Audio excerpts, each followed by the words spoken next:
দুঃখ এবং যন্ত্রণার মধ্যে পড়লে মনে হয়, ঠাকুর তুমি কোথায়?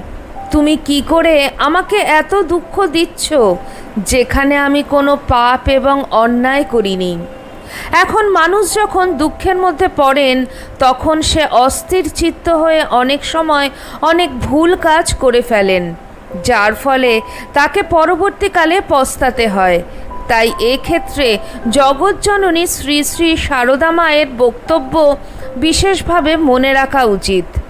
শ্রী শ্রী মা বলেছেন, দুঃখ তো ভগবানের দয়ার দান। দুঃখে ভগবানকে মনে পড়ে। সে ভগবান হলেন আনন্দময়। তাকে ভুলেই মানুষ যত কষ্ট পায়।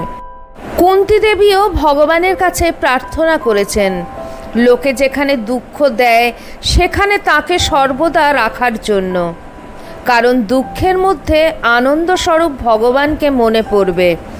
স্বার্থপরতা এবং ভোগের আকাঙ্ক্ষা মানুষকে অজ্ঞান করে রাখে, দুঃখ ভোগ করায়। অন্যদিকে ঠাকুর আবার দুঃখ প্রসঙ্গে বলেছেন, ঈশ্বরকে ভুলে থাকলেই দুঃখ ঘিরে এসে ধরে।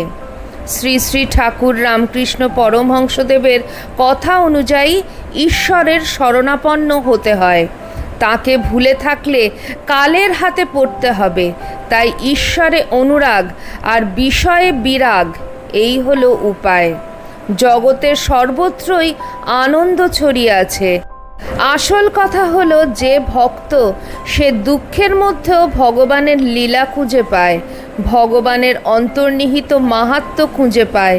তাই দুঃখ তার কাছে আর দুঃখ বলে মনে হয় না। ঠাকুর বলতেন, হরিণের নাভিতে কস্তুরী হয়, তখন তার গন্ধে হরিণগুলো দিকে দিকে ছুটে বেড়ায়, জানে না কোথা হতে গন্ধ আসছে। তেমনি ভগবান এই মানুষের দেহের মধ্যেই আছেন। মানুষ তাকে জানতে না পেরে ঘুরে মরছে। ভগবানই একমাত্র সত্য, আর সব মিথ্যা। শ্রী শ্রী মা বলতেন, দুঃখ কষ্ট পেয়েও যে ঠাকুরকে ধরে থাকবে সে অবশ্যই ঠাকুরকে লাভ করবে। সাধন ভজন না থাকলে কোনো কর্ম ঠিক নিষ্কামভাবে করা যায় না। যেমন ঝড়ে মেঘ উড়িয়ে নেয়, তেমনি তার নামে বিষয় মেঘ কেটে যায়। শ্রী শ্রী মা ভক্তদের বলতেন, সবসময় ঘড়ির কাঁটার মতন ইষ্টমন্ত্র জপ করবে। সন্ধিক্ষণেই তাকে ডাকা প্রশস্ত। রাত যাচ্ছে, দিন আসছে, দিন যাচ্ছে, রাত আসছে, এই হলো সন্ধিক্ষণ।